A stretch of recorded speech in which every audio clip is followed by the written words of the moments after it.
Hello, old friend. Jamir Watkins, I'm talking to you. Florida State star Jamir Watkins has entered the NCAA transfer portal with a do not contact tag. This is news because prior to entering the transfer portal here, it was somewhat assumed that Jamir Watkins' college basketball career had concluded. He has played 4 years in college, two at VCU, two at Florida State. Now, I believe he has an extra year of the COVID year. You may be thinking like the COVID year is supposed to be over. He was a freshman at VCU in the COVID season, 2020, 2021. So I believe that's why he has a fifth year of eligibility. He missed the 2021-22 season and then played his final 3 years of eligibility out from there.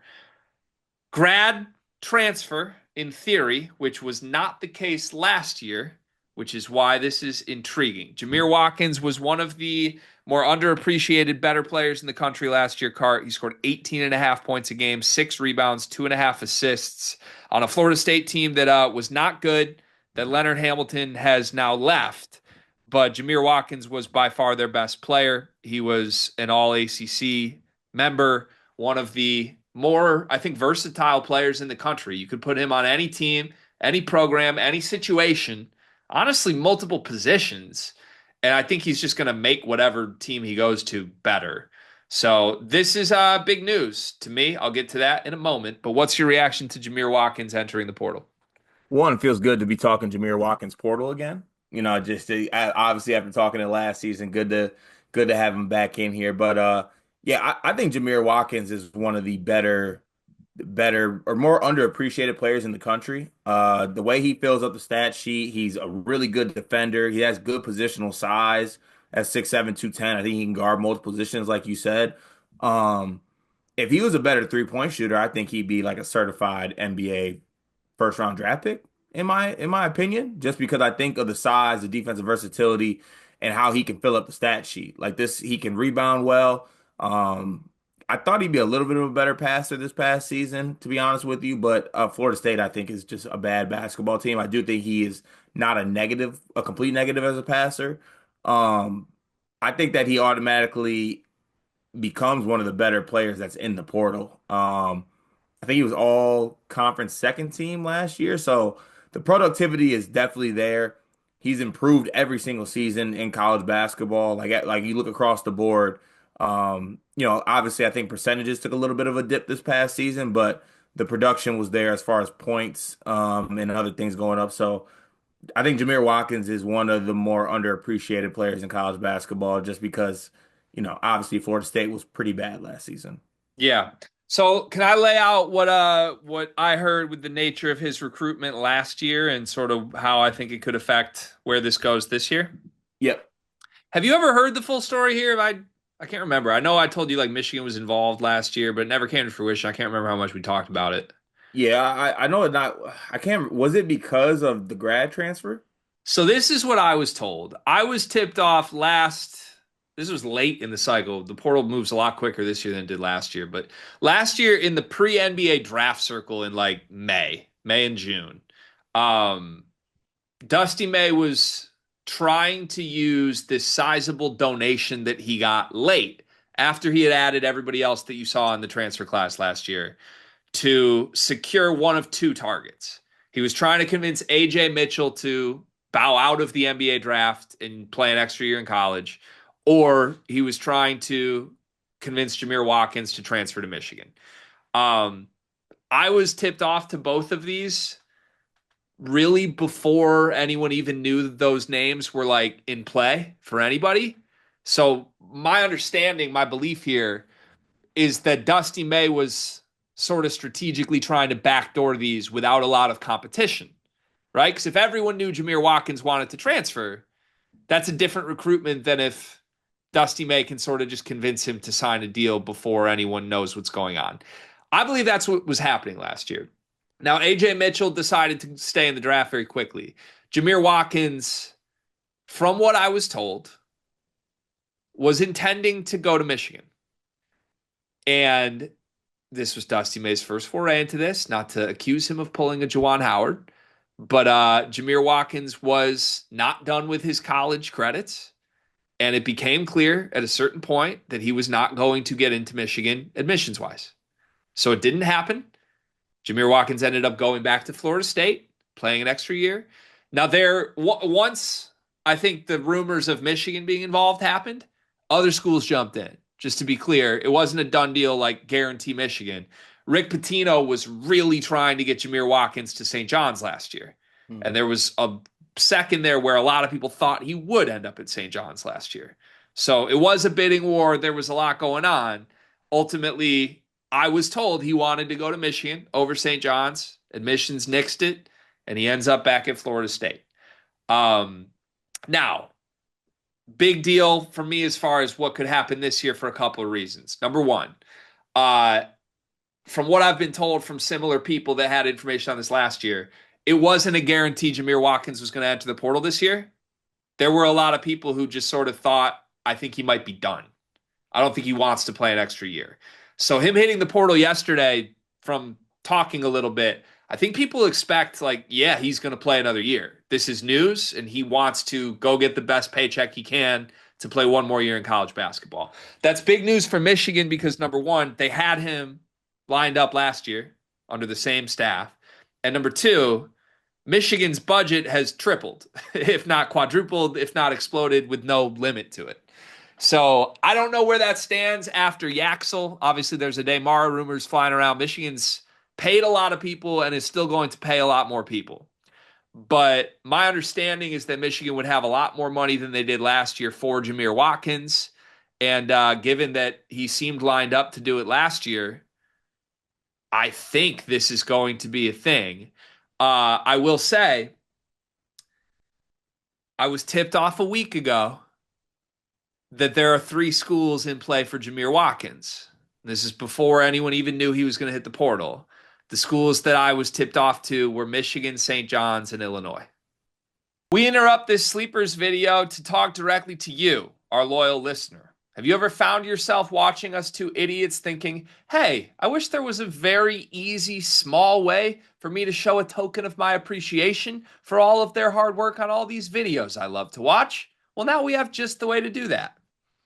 Thanks to the beautiful folks over at Underdog Fantasy. They are helping us out this month, presenting a lot of the content coming out this month, giving you a chance with an amazing offer that you can use using our promo code that Gregory will tell you more about. Yeah, so college hoop season's over, but we got like big time golf tournaments. The NBA playoffs are coming. Baseball season's underway. There's still a bunch of sports on. There's still a bunch of ways to play with Underdog Fantasy. Promo code SLEEPERS. As a new customer, you can get up to 1,000 bonus credits plus a free pick. It's one of the most fun ways to play. It's a great way to support us. And on some actual like non-ad read stuff, talking genuinely here, really helps us because if Underdog loves us, if we get a lot of people to sign up, they're going to help us continue to bring you the content that you love. Show your support. Join Underdog Fantasy. Use promo code SLEEPERS. Get up to $1,000 in bonus credits and a free pick. Mm-hmm. So I don't know where that leaves us, but if that's the list, given what Michigan's bag situation has been and given the fact that they verbally got him last year, I think Michigan should win this recruitment. Yeah, I mean, look, I think it'd be a great ad at a position of need for Dusty too. Like, I mean, so like right now, what does the starting lineup look like as constructed for Michigan? Let's say Yaxel's in the fold for sure. Yaxel is in the fold. That's what you want me to, because that seems really, really iffy. That seems like the iffy variable here. Well, maybe can I get with and without Yaxel? I mean, I think they would go get a Yaxel replacement, is my belief. Mm-hmm. Which could come in many forms. One of them is another guy we're going to do a video about today. But in a lot of ways, I think Jamir Watkins would sort of be a Yaxel replacement because you could just slide the millions of dollars that you are giving to Yaxel to Jamir. And right. Jamir is like, I think, going to wait. I don't think this is going to be a quick decision. So you could kind of wait and see what happens. I do think Michigan would take both Watkins and Yaxel And I also do think Michigan would have the money to take both Watkins and Yaxel. So under the presumption that they have both Cart, I think the lineup would probably be Elliot Cadeau, either Namari Burnett or LJ Kaysen, Mm, depending on if Namari is back. Jamir Watkins at the three, Axel Lendeborg at the four, Merez Johnson at the five. that's a nasty lineup. It's a really, really good team. And the thing is, so a big question that I've had and other Michigan fans have had early in this cycle here for Dusty is why isn't he going after any like big perimeter names? Like we got Cadeau lined up good. That's okay, whatever. He's after a bazillion centers and bigs. He wants Yaxel Merez and Ade Mara. That's where all the money's going. He's on a Mm, flight to Paris yesterday. Nobody knows what he's doing. But like we haven't heard Michigan named in any perimeter recruitments. Why? It would make a lot of sense if kind of quietly Dusty did the Jamir Watkins work again. Like, oh, we're not after a bunch of guards early in the portal cycle because we believe we're getting Jamir Watkins. yeah, I mean, it'd be a great ad for Michigan. And then obviously, like, I mean, you could see him at other places too. Like, I think obviously Illinois could use him. I think is more, because the, I think Jamir Watkins would fit too with Illinois just because it seems like they're trying to obviously be big. But I think like Jamir Watkins would give them a little bit more versatility in what's done by the bigger guys instead of kind of the Euro guys that they got or the Euro guys that they're looking to get or have in the fold. But also St. John's, this is a one for one to me RJ Lewis replacement. Like I think you put him in the lineup for him, and that you kind of you can decide who's the better player of the two. But I think they are the same caliber in my opinion. So and it also seems that Ricky P is doing a great job too of being able to recruit in that area. So him being a Trenton, New Jersey guy, obviously St. John's, Madison Square Garden, I think would resonate with him. So uh Yeah. all three, yeah, I can see all three teams want him. Want to say I'm not counting out St. John's whatsoever. Like if this is St. John's, Michigan, Illinois head to head for this, there's no doubt in my mind Rick Pitino could beat Dusty May head to head here. Illinois is an interesting one because it feels like they're going super international. I don't fully understand what their plan A is right now. They haven't been aggressive after some of the best name guys in the portal. Apparently, they had a bunch of money for Josh Dix, but like, if they are really prioritizing Watkins, I think this would be the best player that they've been after. Let me ask you this: would you rather have Jamir Watkins or Sarr? Because you Ooh, might get multiple years of Sarr. Watkins would be 1 year.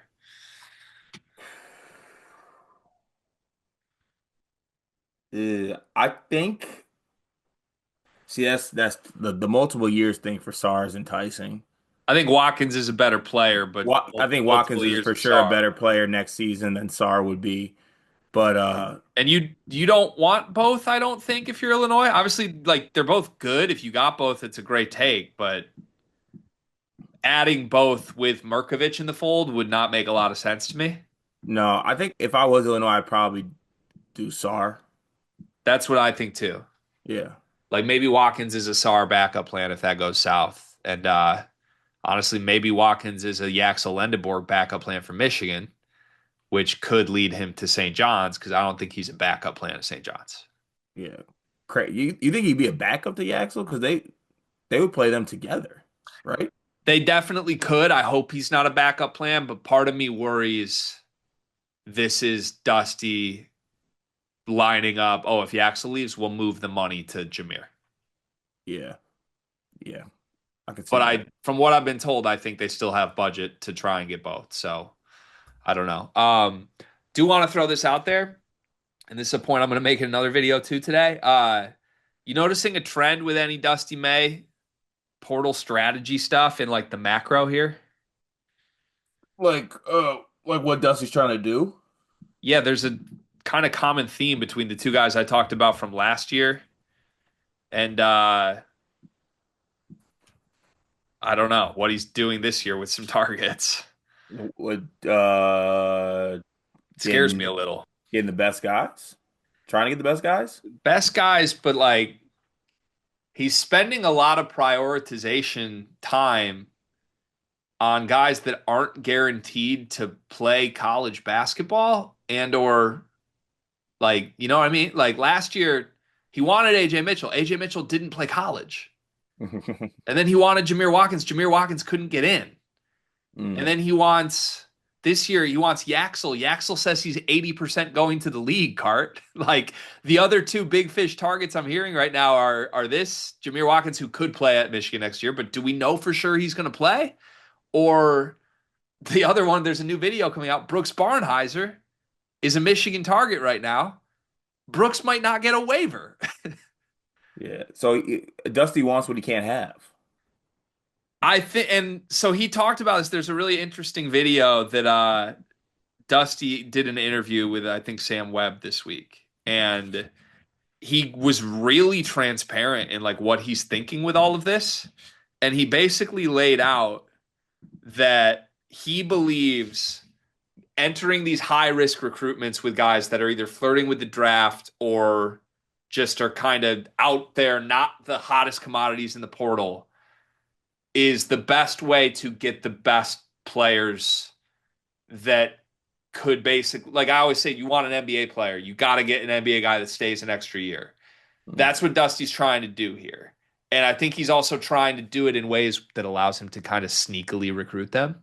Mm. He's like trying to move in silence instead of like, oh, let me beat Pat Kelsey and Mark Pope. He's like, I'm going to line up Jamir Watkins behind closed doors. So I don't know what to make of that. I will just say it didn't work out last year. Roster missed their star guard and was one piece short because you failed. This year, we got to wait and see if Yaxel actually enrolls. But if the Yaxel backup plans are two guys we aren't even sure are going to play college, I'm not loving this. Like, we don't need to do the Juwan Howard thing again, man. I don't fully get it, you know? Hey, I respect it. Like, if we really got money that people are saying we got, can we just go pay people money that are for sure going to play college basketball at some point? Yeah, give them enough money to make sure they do. Yeah, which I Yeah. think they can do with Jameer, but we'll see. Early prediction from you: where does Jamir Watkins play basketball next year? NBA. You don't think it even happens in college? No, I think NBA. Okay, I'll go on record. I bet he ends up in Michigan this year, and I bet Yaxel does not. Yaxel does not, but Jameer does. That's my current gut feel. An insane backup plan.